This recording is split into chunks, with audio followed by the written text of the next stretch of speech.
അവനവൻ വിചാരിച്ചാലേ മാറാൻ പറ്റുള്ളൂ. മാറുന്ന സാഹചര്യം ഉണ്ടായാലും അങ്ങനെ മാറിയാലും പിന്നീട് അതിന് എതിരായ സാഹചര്യം ഉണ്ടാകുമ്പോൾ പഴയ രീതിയിലേക്ക് പോകാൻ നമുക്കൊരു ടെൻഡൻസി ഉണ്ടാവും. അതാണ് പറഞ്ഞത്, ഭക്ഷണം കഴിക്കുമ്പോൾ TV കാണരുത് എന്ന് വീട്ടിലെല്ലാവരും പറഞ്ഞിരുന്നു. അങ്ങനെ ഇരിക്കുമ്പോൾ പിള്ളേരാരും വീട്ടിൽ ഒറ്റയ്ക്ക് ഇരിക്കുന്ന സമയത്ത് ഭക്ഷണം കഴിക്കുമ്പോൾ എന്തുകൊണ്ടെന്ന് TV കണ്ടുകൂടാ എനിക്ക് തോന്നിയെന്ന്. മനസ്സിലായില്ലേ? എല്ലാവരുടെയും ഭക്ഷണം കഴിയുമ്പോൾ കാണാതെ പറഞ്ഞ് ഞാൻ ചെയ്തു പോയി. അപ്പോൾ അതേപോലെ നമുക്കൊക്കെ ഒരു ടെൻഡൻസി ഉണ്ടാകും. അതുകൊണ്ട് ശരിക്കും നമ്മളിൽ ഒരു മാറ്റം ഉണ്ടാകണമെന്നുണ്ടെങ്കിൽ നമ്മൾ എന്ത് ചെയ്യണമെന്നാണ് പറഞ്ഞത്? ആരും കാണാത്തപ്പോൾ ആ മാറ്റം നമ്മൾ സ്വയം സ്റ്റാർട്ട് ചെയ്യണം. അപ്പോൾ ഇന്ന് പറഞ്ഞു, നിങ്ങൾ എല്ലാവരും നടക്കുന്ന സമയത്ത് പുതിയൊരാളെ കാണുമ്പോൾ നിങ്ങൾ പ്രസന്നവദരായി പുഞ്ചിരിച്ചുകൊണ്ട് അവരെ അഭിമുഖീകരിക്കണം. അപ്പോൾ എന്ത് ചെയ്തെന്ന് ചോദിച്ചപ്പോൾ നോബിൾ സാർ ഓടിപ്പോയിട്ട് പവൻ രാഠിയെ കെട്ടിപ്പിടിച്ചു. അവിടെ നോബിൾ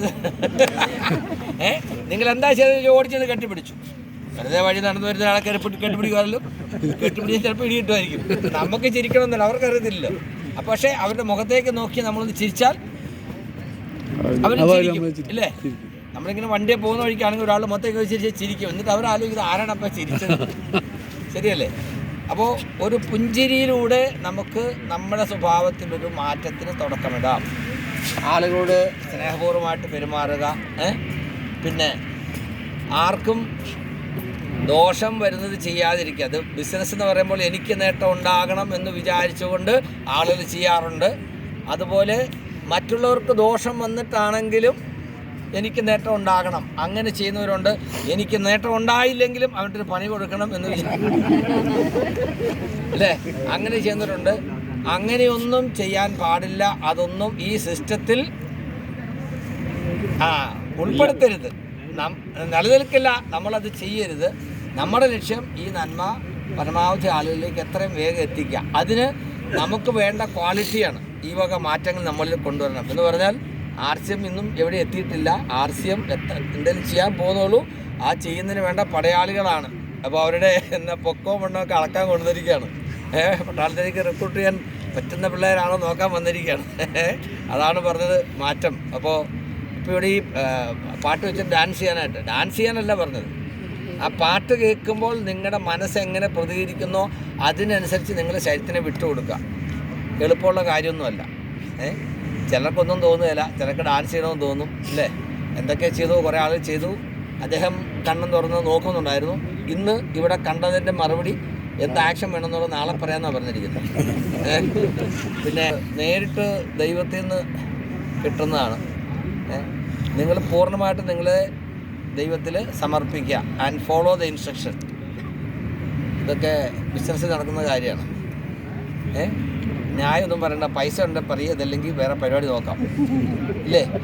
അങ്ങനെ തോന്നും. പക്ഷേ ഇതിനെ ശരിക്കൊന്ന് വിശകലനം ചെയ്യുമ്പോഴാണ് ഇതിനൊക്കെ കുറേ വസ്തുണ്ടെന്ന് തോന്നുക. ഞാൻ എപ്പോഴും പറയാറുണ്ട്, RCMൽ എൻ്റെ സ്പോൺസറെ ഞാൻ കണ്ടിട്ടില്ല. സ്പോൺസർ എന്താണെന്ന് ടെക്നിക്ക് വെച്ച് എല്ലാവർക്കും അറിയാം, അല്ലേ? എൻ്റെ സ്പോൺസറെ ഞാൻ കണ്ടിട്ടില്ല. എൻ്റെ തൊട്ട് താഴെ ജോയിൻ ചെയ്തിരിക്കുന്ന ആൾ എനിക്ക് അറിയാവുന്ന ആളായിരുന്നു. എയർഫോഴ്സിലുണ്ടായിരുന്ന കോഴിക്കോടുകാരനാണ്. അങ്ങനെ ഉണ്ടെങ്കിൽ അദ്ദേഹം പറഞ്ഞത്, നിങ്ങളും ദൈവമായിട്ടുള്ള RCMൻ്റെ ഒരു കണക്ഷനാണ്. എനിക്ക് കിട്ടുന്നത് ഞാൻ നിങ്ങളോട് പറയുന്നു, ഫോളോ ദിസ്. നിങ്ങൾക്ക് ചെയ്യാതിരിക്കാം, പക്ഷേ ഇത് ചെയ്യുന്നതാണ് ഗുണം എന്നാണ് എനിക്കിപ്പോൾ മനസ്സിലാകുന്നത്.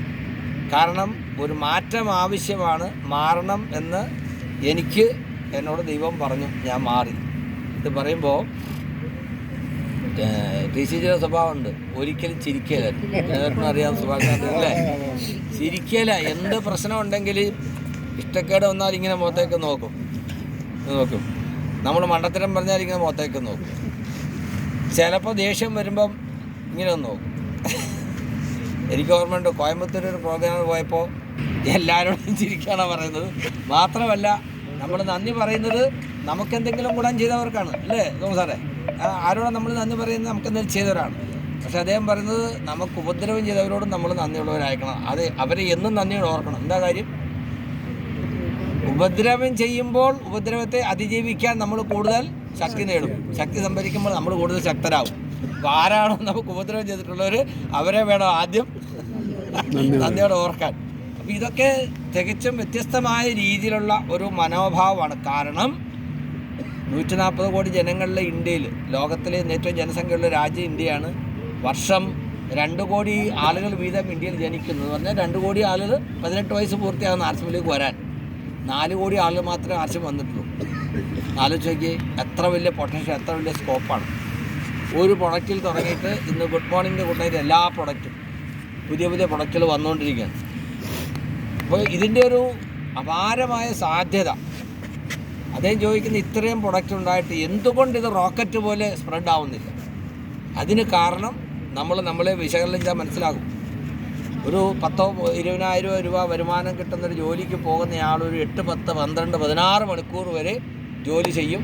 ഇഷ്ടമില്ലാത്ത സാഹചര്യത്തിൽ ഇഷ്ടമില്ലാത്തവരുടെ കൂടെ ഇഷ്ടമില്ലാത്ത ജോലി ചെയ്ത് ഇഷ്ടം പോലെ ചീത്തയും കേട്ട് എന്നിട്ടും ആവശ്യം പൈസയും കിട്ടാത്ത സിറ്റുവേഷൻ ഉണ്ടാവും. പക്ഷെ ആർസിമിൽ നമുക്ക് ഫ്ലെക്സിബിൾ ടൈമുണ്ട്, ആരും ചോദിക്കുന്നില്ല. അതുകൊണ്ട് തന്നെ പല ആളുകളും പറ്റുന്നതിൻ്റെ ചെറിയൊരു അംശം മാത്രം ചെയ്യുന്നവരാണ്. പറ്റുന്നതിൻ്റെ പരമാവധി ചെയ്യുന്ന ഒരു സിറ്റുവേഷനിലേക്ക് എല്ലാവരും വന്നാൽ എത്ര ഫാസ്റ്റായിട്ട് ഇത് വളരും. ഇപ്പോൾ വളരുക എന്ന് പറയുമ്പോൾ അവനവൻ്റെ നേട്ടമല്ല, പിൻലെവലല്ല, പൈസയല്ല. ഈ സിസ്റ്റം എത്രയും വേഗം കൂടുതൽ ആളുകളിലേക്ക് എത്തിക്കുക. അതിനു വേണ്ടി നമ്മളെല്ലാവരും ഒരേ സ്വഭാവത്തിൽ, ഒരേ രീതിയിൽ, ഓരോ മനോഭാവത്തിൽ ഒന്നിച്ച് നിൽക്കുക.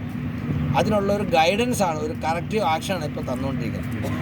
ഇന്ന് കിട്ടിയതിൻ്റെ ബാക്കി നമുക്ക് നാളെ മനസ്സിലാകുമ്പം സാഹചര്യം എന്താണെന്ന് നമുക്ക് മനസ്സിലാകുമ്പോൾ.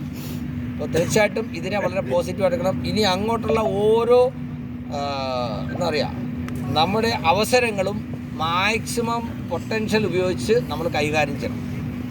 ഇപ്പോൾ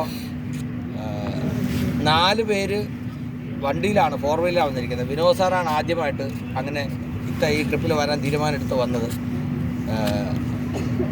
അത് കഴിഞ്ഞ് സുരാഗും പിന്നെ സജീവ് സാർ വണ്ടിയിൽ വരുന്ന സുഖം.